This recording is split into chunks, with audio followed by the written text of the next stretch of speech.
Oke, hubungan ini sama dia puji gini. Tuhan. Ya, Udah. Oke. sudah bisa terhubung dengan. Ya, shalom Pak Yosua. Tolong Pak, dengar suara Ya, saya Pak? bisa dengar Pak. Puji Tuhan Pak. Ya, kita memang dari tadi agak kesulitan untuk terhubung dengan Bapak. Ya, puji Tuhan, Sinyal, haleluya, luar biasa ya. Iya. Ya, kita bisa terhubung pada malam hari ini dan Pak Yosua ini memiliki kesaksian yang sangat luar biasa. Nah, sebelum kita gali atau sebelum kita dengarkan kesaksian beliau, mungkin Pak Yosua Muhammad Yasin bisa sapa sejenak penonton YouTube, Pak, supaya mereka bisa lebih hangat diskusi kita pada malam hari ini. Silakan Pak, disapa dulu penonton YouTube. Shalom, haleluya. Selamat malam penonton YouTube yang diberkati Tuhan. Kiranya Tuhan memberkati kita semua. Haleluya. Ya, puji Tuhan. Ya, Pak Yosua orang yang luar biasa ya. Seperti yang kita sudah tulis di pengumuman di YouTube bahwa pembakar gereja menjadi pendeta ya. Begitu dahsyat ini. Pak, mungkin ya, Pak. bisa diceritakan sedikit Pak, awalnya bagaimana Bapak sampai terlibat di dalam pembakaran gereja, Pak? Karena apa yang membuat Bapak punya pikiran atau hati sehingga Bapak pada waktu itu mengambil satu gerakan untuk melakukan istilahnya penghancuran terhadap kekristenan, Pak? Mungkin bisa diceritakan dulu, Pak, supaya penonton-penonton YouTube bisa tahu dan bisa ini ya, bisa diberkati, Pak. Silakan, Pak. Baik Pak, selamat malam semua penonton YouTube yang diberkati Tuhan. Ya, selamat malam. Awalnya dulu saya dibesarkan di keluarga Muslim yang taat beragama, dan saya juga dididik oleh orang tua saya tentang pendidikan agama Islam dari usia 6 tahun sampai dengan saya usia dewasa, bahkan saya berapa kali mondok di pondok pesantren. Nah, ketika saya mondok itulah yang membuat saya benci dengan orang Kristen. Karena saya anggap Kristen itu kafir. Iya. Gitu. Padahal yang kafir itu orang yang nggak percaya Tuhan Yesus. Nanti kita kaji Al-Qur'annya. Iya. Gitu. Itu pada waktu saya usia 6 tahun aja saya sudah dimasukkan di yang namanya kalau dulu madrasah ibtidaiyah. Dari kelas 1 sampai kelas 6 madrasah ibtidaiyah sambil mondok. Itu saya tinggal di daerah Citayam, Kampung Kelapa, tempat tinggal saya. Orang tua saya itu orang tua yang taat beragama Islam, betul-betul taat. Bahkan dari rukun Islam yang kelima mereka lakukan semua. Termasuk saya juga anak yang taat, yang luar biasa, yang nggak pernah ninggalin sholat, nggak pernah ninggalin puasa. Sebab kalau saya ninggalin puasa, orang tua saya marah, apalagi sholat. Itu saya. Ditanamkan itu orang yang benar-benar cinta Islam. Kenapa? Inna dina indallahi Islam. Sesungguhnya agama yang paling sempurna di sisi Allah yaitu agama Islam. Itu saya anggap agama Islam itu sempurna. Di luar daripada agama Islam tidak ada yang sempurna. Itu sedikit kesaksian pembuka kesaksian saya. Banyak kesaksian yang saya alami ketika saya terima Yesus sampai saya menjadi seorang hamba Tuhan. Yang dulunya saya membenci kekristenan, bahkan saya sampai membakar gereja yang ada di Citayam. Itu Pak Gembalanya pernah undang saya 2 kali, Pak Edi Tengkano. Itu gereja GPDI. Sampai saya sekarang jadi hamba Tuhan GPDI. Jadi saya tuh benci sekali di situ. Bahkan di daerah kampung saya Citayam itu orang yang sangat fanatik sekali, Pak. Orang yang sangat fanatik. Artinya benar-benar fanatik benar-benar. Jadinya nggak ada kekristenan di situ. Nah, ketika saya ada kebencian dengan orang Kristen ya, ketika saya belajar di pondok pesantren itu, yang ketika mengatakan inna dina indallah Islam, agama yang paling sempurna di sisi Allah yaitu agama Islam. Jadi saya mau tahu, ingin memerangkan orang-orang Kristen supaya orang Kristen itu masuk jadi orang Islam. Gitu. Ya berusaha semaksimal mungkin supaya saya bisa mengislamin orang Kristen, bisa mengislamin pendeta. Gitu. Jadi itulah didikan saya keras dulu oleh orang tua saya. Makanya saya tuh fanatik benci dengan orang Kristen. Tapi kebencian itulah Tuhan jama, karena firman Tuhan mengatakan bukan kamu yang memilih aku, tapi aku yang memilih kamu. La haula Amin. wala quwata illa billah. Gitu, Pak. Ya. Jadi kejadian itu tahun berapa ya, Pak? Tahun berapa? Saya sekitar tahun 99 kalau enggak salah, Pak. Tahun 99 saya 99 ya. bertobat tahun 2000. Pembakaran gereja Hmm. Citayam itu. Gembalanya Pak Hmm. Edi Tengkano. Ya. Bahkan saya Bapak itu mungkin dahulu bisa ceritakan dulu Citayam itu posisinya ada di mana, Pak, supaya penonton juga tidak meraba-raba nanti dikira ini kesaksian yang diada-adakan. Jadi supaya mereka tahu baik, bahwa Citayam ini ada di mana dan mungkin mereka bisa cek gitu loh. Gereja baik. GPDI supaya benar-benar kesaksian ini bisa menjadi berkati, jadi tidak ada tuduhan-tuduhan palsu dari orang-orang yang tidak bertanggung jawab yang coba memutarbalikkan kebenaran, Pak. Silakan, Pak. Baik. Silakan dicek. Saya itu ngajar di Madrasah Ibtida'i Hidayatul Atfal, tempat paman saya sendiri, Ustadz M. Idris. Saya ngajar di situ dari muda, saya ngajar di situ, Madrasah Ibtida'i Hidayatul Atfal. Dan bahkan saya sekolah di Sanawiyah, sekolah MTS Matlaun Anwar di Pabuaran. Nah, dari situ saya dari MTS Matlaun Anwar, saya melanjutkan lagi di Pondok Pesantren Al-Fikoriyah, Pak Kiai Haji Julfikor. Nah, dari situ saya melanjutkan lagi pesantren di Bogor, Darul Rahman. Nah, kalau mau cek silakan cek. Nah, saya di Citayam itu daerah Kampung Kelapa. Kampung Kelapa. Gereja yang saya bakar itu gereja yang ada di dekat pinggir rel kereta api seberangnya, yang dekat kali. Itu dia yang saya bakar. Itu Iya, Pak. jembatannya dulu masih jembatan dari bambu, tapi ketika saya bakar sekarang puji Tuhan itu gereja sudah mewah luar biasa. Itu Iya. gembalanya Pak Edi Tengkano namanya, gembala Iya. sidang GPDI itu. Dan sekarang saya pun jadi hamba Tuhan GPDI. Itu Iya. mungkin berkat doa-doa orang Kristen. Ya. Iya. Pak, bisa itu handsetnya lebih didekatin ke mulut, Pak. Itu Oh iya ya. lubang itunya supaya suaranya bisa agak jelas karena agak pelan suara Bapak. Ya siap Pak. Udah kedengar Pak. Ini lumayan ini Pak. Iya. Ya. Ya. Jadi berarti Citayam itu ada di Jawa Barat ya Pak ya? Jawa Barat. Ya. Jawa Barat. Ya, jadi penonton YouTube sudah bisa dengar, bahkan kalau Anda mau penasaran, mau cek, silakan ya, karena kesaksian yang dimiliki orang-orang yang berjumpa dengan Tuhan Yesus adalah kesaksian yang benar, sesuatu yang tidak dibuat-buat, tapi memang begitulah riwayatnya bahwa Pak Muhammad Yasin ini di dalam didikan pesantren, bahkan didikan yang begitu ketat, begitu kuat, sehingga ini adalah sesuatu memang karya Tuhan yang sangat ajaib.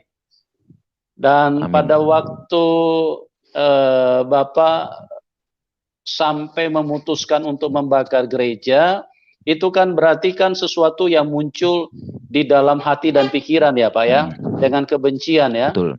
Nah, mungkin Bapak bisa ceritakan, itu apakah memang dari kecil Bapak didoktrin untuk membenci kekristenan apa bagaimana Pak? Bisa dibagikan kepada ini Pak, kepada penonton YouTube. Baik, penonton YouTube yang diberkati Tuhan. Jadi saya pada waktu kecil itu memang sudah tertanam waktu ketika saya sekolah di Madrasah Ibtidaiyah itu, jadi menanamkan bahwa yang paling benar yaitu agama Islam, karena Al-Quran sendiri mengatakan inna dinna indallahi Islam. Sesungguhnya agama yang paling benar dan sempurna Islam. Di luar agama Islam itu enggak ada sempurna.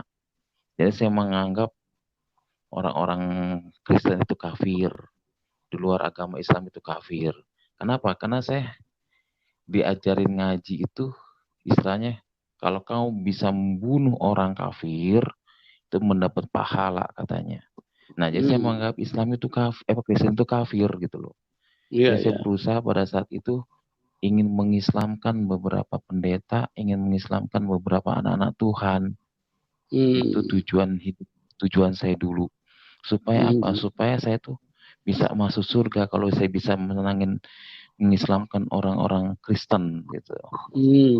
Jangan kan bisa mengislamkan, darahnya pun halal gitu loh. Gitu ya. Jadi saya berusaha pada saat ingin mengislamkan orang-orang Kristen dengan cara dan upaya saya. Makanya pada saat itu ketika saya tuh datengin pendeta-pendeta banyak waktu itu. Ada pendeta di Depok, namanya entah saya lupa itu udah almarhum karena sudah lama. Itu Iya. ada gereja juga yang saya datengin di Depok.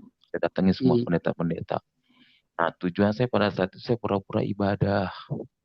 Pura-pura ibadah, saya datang ke pendeta, saya ingin mengislamkan pendeta, dan pendeta itu berkata, justru agama yang benar adalah orang yang percaya dan beriman kepada Yesus katanya lah.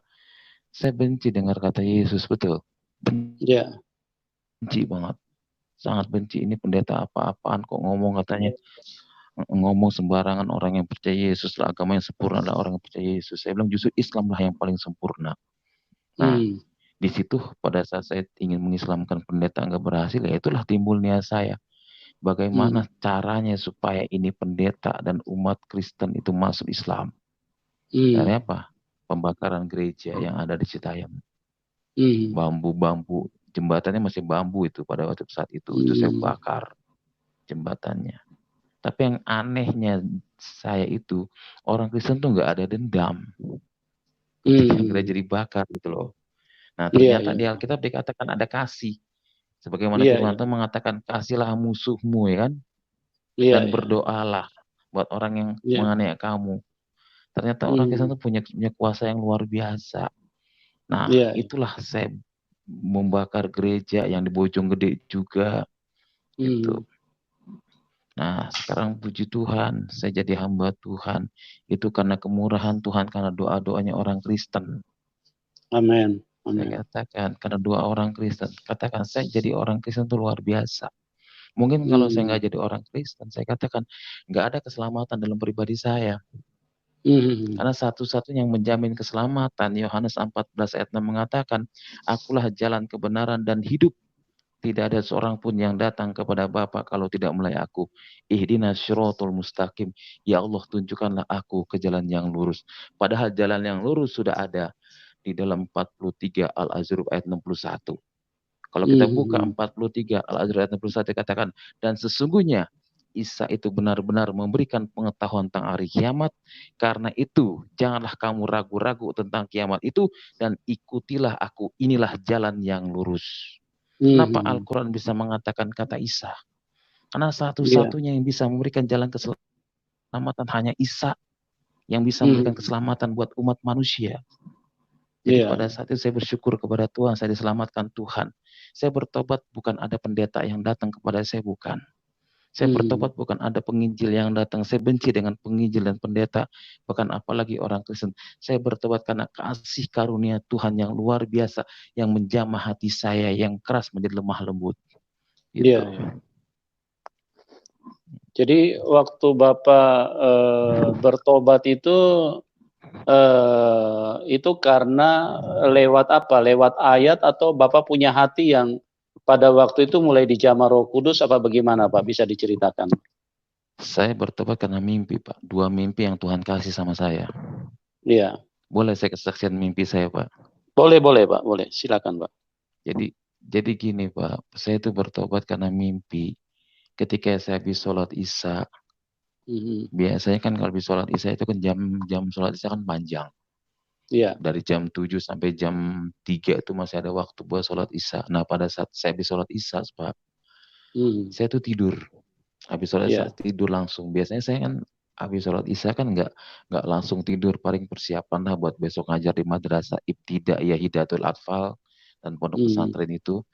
Nah, ketika saya tidur Tuhan kasih mimpi pada saya. Iya. Nah, di dalam mimpi tersebut ada cahaya sinar yang merangi tubuh saya. Dan saya itu mengeluarkan suara yang sangat lembut. Dia berkata, akulah jalan kebenaran dan hidup. Tidak ada seorang pun yang datang kepada Bapak kalau tidak melalui aku. Ini 3 Iya. kali saya dikasih mimpi seperti ini. Akulah jalan kebenaran dan hidup, berupa cahaya. Iya, iya. Jadi cahaya itu menyinari tubuh saya sambil bersuara, akulah jalan kebenaran dan hidup. Tidak ada seorang pun yang datang kepada Bapak kalau tidak melalui aku. Dan akhirnya apa? Ketika saya mimpi ini kan perasaan saya kan terasa dihantui. Iya. Terasa dihantui, mau sholat bimbang, mau ngajar ngaji bimbang, mau ngajar di madrasah bimbang. Jadi perasaan itu terus menghantui saya. Sampai-sampai saya tanya sama guru saya sendiri, almarhum Ki Haji Julfikor sama paman saya yang ada di Citayam. Saya tanya tentang mimpi yang saya alami. Saya bilang, saya ceritakan, saya pernah dikasih mimpi. Dalam mimpi tersebut ada cahaya sinar yang menerangi tubuh saya, dan cahaya itu merupakan suara yang sangat lembut. Dia berkata, akulah jalan kebenaran dan hidup. Tidak ada seorang pun yang datang kepada Bapak kalau tidak mulai aku. Tolong Iya. jelaskan apa mimpi ini. Nah, malah guru saya sama paman saya bilang, buka Al-Quran aja katanya. Al-Quran yang jumlahnya 6.666 ayat. Yang terdiri daripada 30 juz 114 surah. Saya buka, saya cari, nggak ketemu. Saya bilang, saya nggak ketemu ayat ini. Kenapa? Karena selama saya dikasih mimpi ini selalu dihantui perasaan yang luar biasa. Mau makan, selalu teringat terus ayat itu. Mau tidur juga, mau sholat juga, dan semuanya. Saya cari sampai saya dapat. Dan akhirnya apa? Dalam Islam itu kalau kita ingin sesuatu, sholat istihoroh, artinya sholat minta petunjuk kepada Allah. Beda dengan sholat tahajud. Sholat istihoroh, akhirnya saya sholat istihoroh. Sholat 4 rakaat, saya berdoa, saya zikir, yang subhanallah walhamdulillah wala ilaha illallah Allahu akbar, saya berzikir dan saya berdoa, ya Allah, saya dikasih mimpi, apa makna mimpi ini? Habis sholat istihoroh saya tidur. Ketika saya tidur, Tuhan kasih mimpi lagi yang kedua sama saya. Apa mimpi yang kedua? Di dalam mimpi yang kedua saya bertemu dengan seorang yang wajahnya bersih, bercahaya, berjubah putih sambil membawa domba dan tongkat. Dengan suara yang sangat lembut, hai anakku, jika engkau menemukan ayat itu, engkau harus ikut aku dan pikul salib. Nah, secara manusia saya kan bimbang kan. Mimpi yang ini aja belum kejawab, ini kok sudah ada lagi mimpi yang lain kan. Dan akhirnya apa? Akhirnya apa? Memang Tuhan itu luar biasa. Kalau Tuhan mau panggil umatnya, walaupun kita sembunyi di lubang jarum pun, pasti kita nggak bisa sembunyi dari panggilan Tuhan kan. Benar. Akhirnya apa? Saya pada saat itu dapat undangan, kalau tidak salah undangan Maulid Nabi. Saya ingin menyampaikan ceramah agama Islam di daerah Sawangan. Tahu Sawangan Depok, Pak ya? Iya, tahu, Pak. Ya, kalau orang Depok pasti tahulah daerah Sawangan Depok. Nah, saya ingin ceramah di situ, menyampaikan ceramah. Saya pakai mobil pribadi saat itu, yang bawa ya anak murid saya, santri. Terus saya bilang, ayo antar Ustadz. Diantarlah saya ceramah. Nah, pada saat itu Tuhan izinkan saya itu dalam perjalanan, ya masih siang lah, masih sekitar ya nggak begitu malam. Tuhan izinkan saya tuh pengen, maaf kata, pengen buang hajat besar. Saya bilang sama santri saya, tolong berhenti nih mobil, cari di rumah penduduk ini yang ada WC. Nah, santri saya turun, dia cari di rumah penduduk itu nggak ada WC.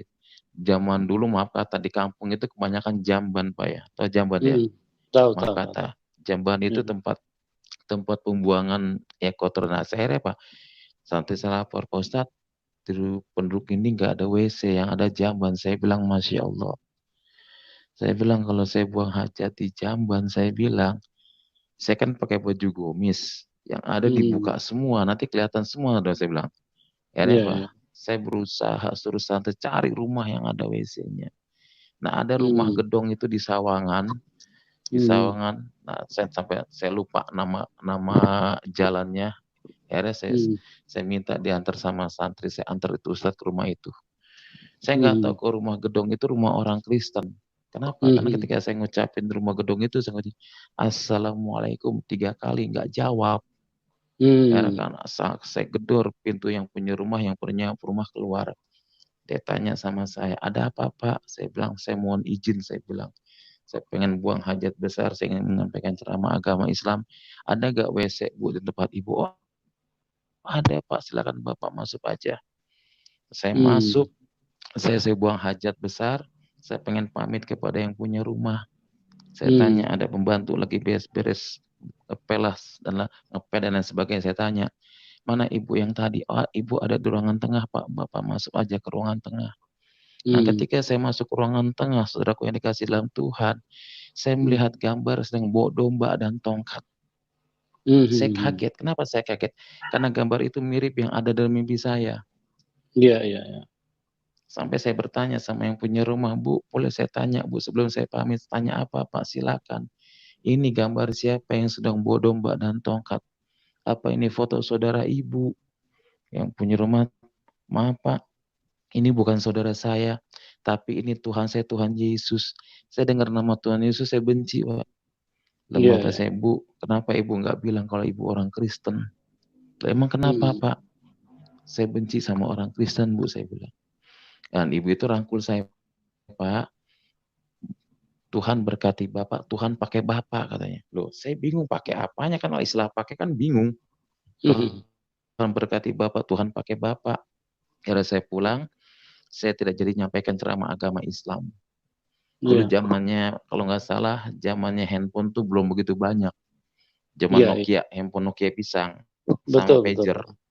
Iya, benar. Tahun 99 itu, Pak. Belum begitu banyak orang yang punya handphone, udah keren dulu, Pak. Iya. Handphone Nokia sama handphone Sony Ericsson.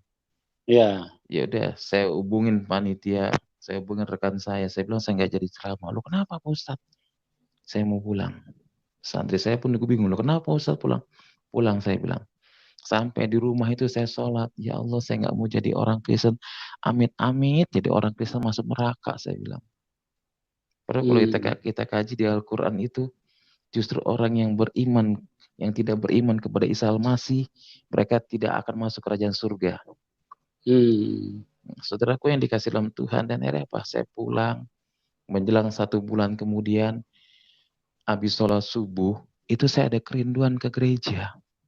Habis sholat subuh, masih pakai sarung, masih pakai peci. Akhirnya apa?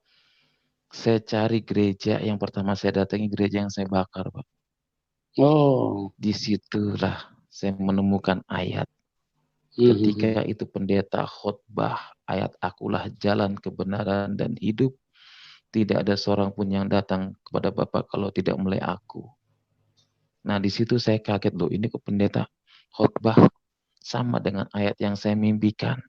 Yang selama ini saya cari-cari di Al-Quran yang jumlahnya 6.666 ayat. Terdiri daripada 30 juz, 114 surah. Loh, kok adanya di Alkitab orang Nasrani? Ya saya bingung kan.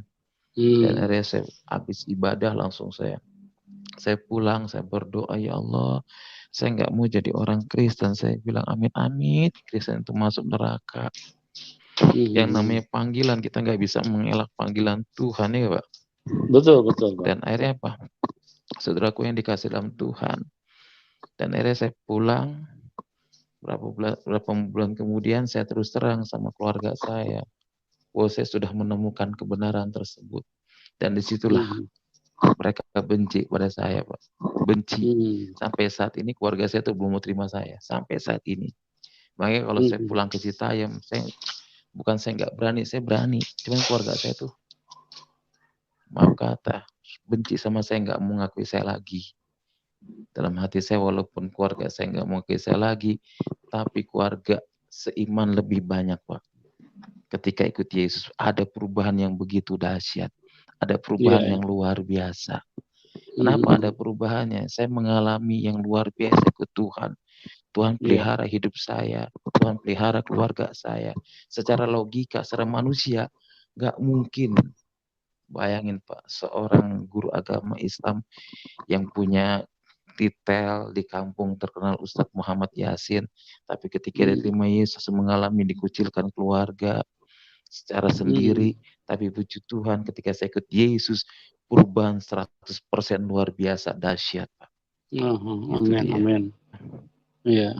Jadi orang tua pada waktu itu masih ada apa sudah meninggal, Pak? Orang tua. Pada saat itu bapak yang sudah meninggal.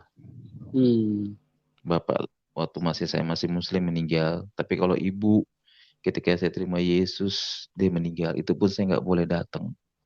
Nggak boleh datang. Kenapa? Karena kalau datang itu buat apa anak orang kafir datang katanya. Jadi saya nggak datang. Saya pikir ya sudahlah. Jadi selama ini saya kontak keluarga nggak pernah, Pak. Nggak pernah kontak. Dari tahun 2000 saya kenal Tuhan, nggak pernah kontak. Saya bersyukur ketika saya kenal Tuhan, Tuhan perkenalkan saya dengan ibu rohani saya, namanya Tante Els Rombot, kakak daripada pendeta saya Rombot. Beliau yang bimbing saya, beliau yang bina saya sampai sama bersama dengan pendeta John Lumenta. Beliau yang bimbing saya sampai saya jadi hamba Tuhan.